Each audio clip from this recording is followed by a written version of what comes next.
Well, I understand that there is great incomprehension of the measure, which is not surprising given that some in our community have set out to try and create misunderstanding of what it is that the government is trying to do, because I actually feel that there is great support for what the government is trying to do. I think the whole community actually is supportive of the approach that we are taking, and once our position is clearly understood, I think even those who have initially thought that we might somehow have been proposing something which was unfair will have realized that actually this is something very much worth supporting.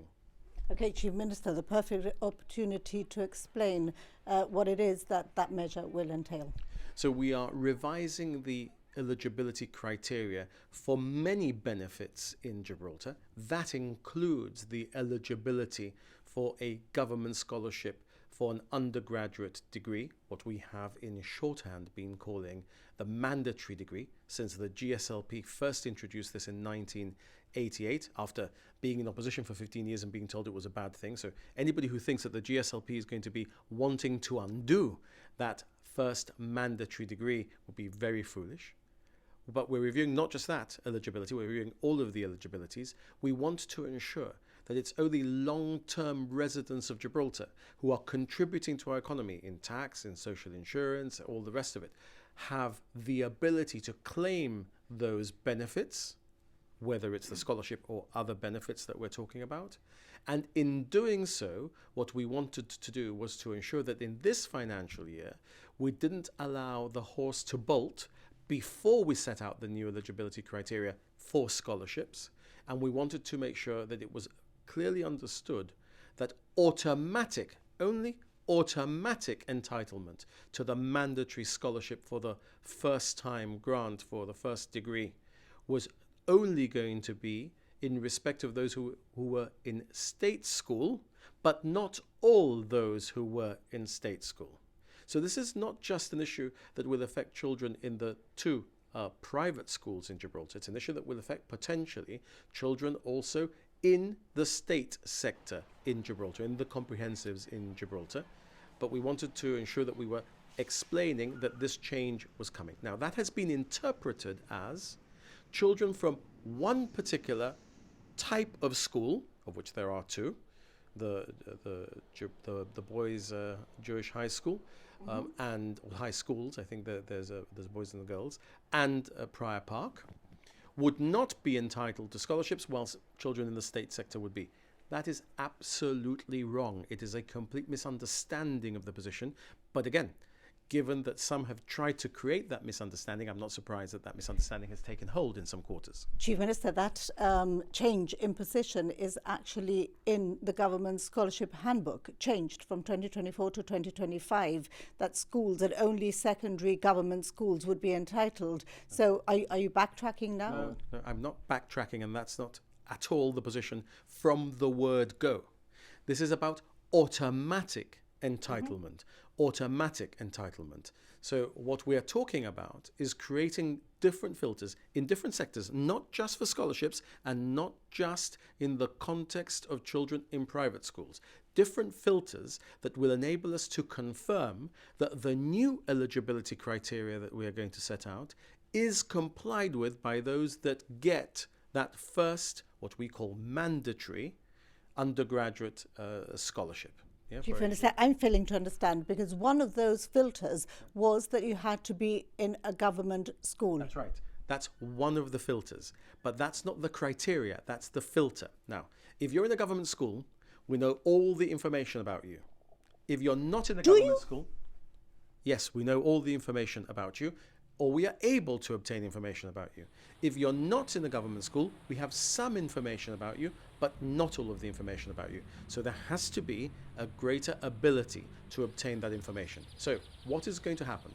You're going to see soon, not yet, soon announced new criteria for eligibility for most benefits in Gibraltar. Indeed, the key one that we're talking about now, for the benefit of having a government scholarship for a first degree and then for a first master's degree.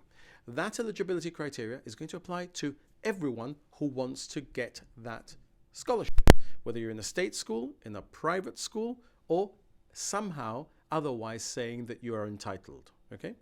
The state school sector will be very easily able to tell the department, and the department is the state school sector, who are the people who therefore automatically qualify for that. Others, and there's a category here that nobody is mentioning, which are children who are being schooled in Gibraltar, homeschooled, who are not in a private school, any of the three that I've identified, but are also able to qualify for the scholarship because they will be eligible if they meet the criteria. So we will then be able to see through this additional filter whether those people are actually eligible for the scholarship. No one who is a Gibraltarian or a long-term resident of Gibraltar who has properly registered and is properly contributing will find that their children will not get a scholarship, whichever school they are going to, or no school if they are going to no school and they are homeschooled. Because this is not designed to stop anyone who would be eligible under the new rules not to get the scholarship. Chief Minister, don't you think it's funny that everybody has misunderstood this? No, not at all. Because what you have seen in this process is that there is a politician in Gibraltar who is prepared to pour jet fuel on the skin of A-level students if necessary to create the confusion This that came from the enables headmaster that of Pride enables Park. him to claim that somehow the government is doing something wrong. When the only thing the government is trying to do is ensure that nobody defrauds us when we're giving one of the best benefits that the GSLP has ever introduced, one of the key things that we think we are proudest of and right to be proud of, which now the GSD is claiming, having in its previous incarnation suggested they were against scholarships for everyone. They are the defenders of. Far from it. But you've seen the political opportunism which was being designed to create this confusion. From the first moment that this issue arose, I was dealing with a personal matter. I wasn't able to address these matters in the past 48 hours. From the first moment that this matter arose and it was brought to my attention at a personal level by friends, I was saying that's not what we've said.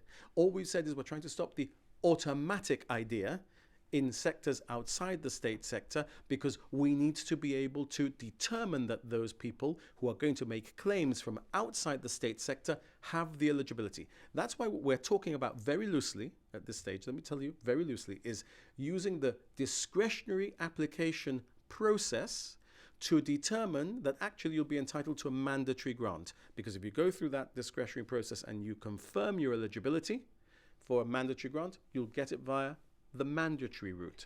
So some people will have the comfort of knowing that they will automatically get a scholarship.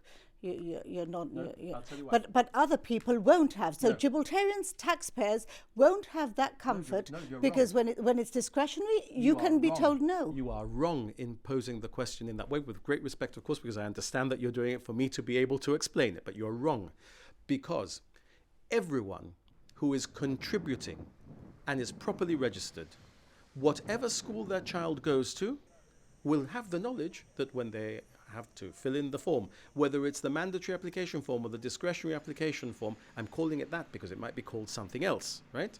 It may be the application form for the mandatory scholarship eligibility criteria or something like that, right? Will know that they're going to fulfill it because they can produce X. Let us say, for example, 10 years of income tax forms and social insurance contributions, fully up to date, demonstrate residence in Gibraltar, and you're going to get it.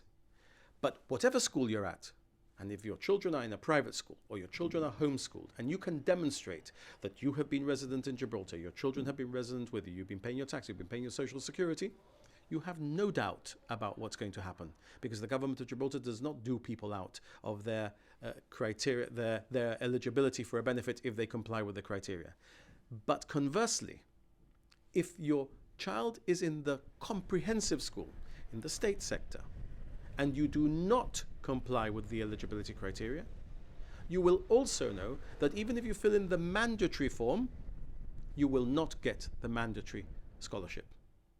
So it's not about anyone who is a Gibraltarian taxpayer in your example who knows that they fulfill the criteria having to have any doubt. They should have absolutely no doubt.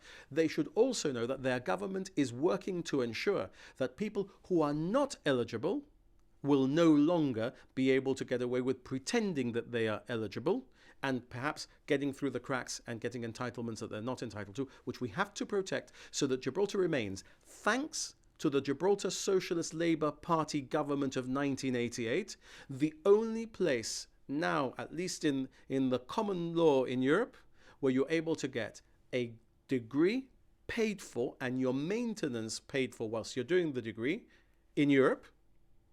And indeed, now also, after we were first elected in 2011 as a GSLP Liberal Alliance, your first master's degree, also as a mandatory degree, scholarship given by the government of Gibraltar for those who are eligible. So the thing to look out for is the revised eligibility criteria, which will be out soon.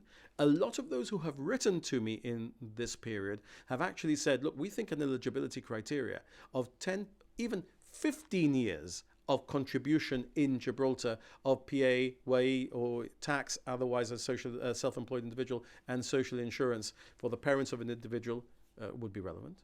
And the other thing that you will have to look out for is eligibility for schooling in Gibraltar, because there are obligations for us to educate people, but we must also make sure that we're educating those who are eligible, and there's a fee-paying element, even in the state sector, if you're not eligible. Because as I said in my New Year's message, too much has gone through the cracks in the past. Some of those cracks were created in the 16-year period of the GSD government. We have tolerated that, but the time has come to be clearer in the way that we look at these things. There's no intention of causing any concern to any student or to any parent of a student who fulfills eligibility criteria, but there is at the same time absolutely no question of us permitting that eligibility criteria should not be fulfilled, and shame on those who spend time telling us that there is waste, that there is abuse, who then the first time that we try to do something to set out that we're not going to tolerate that abuse and we're going to start dealing with it,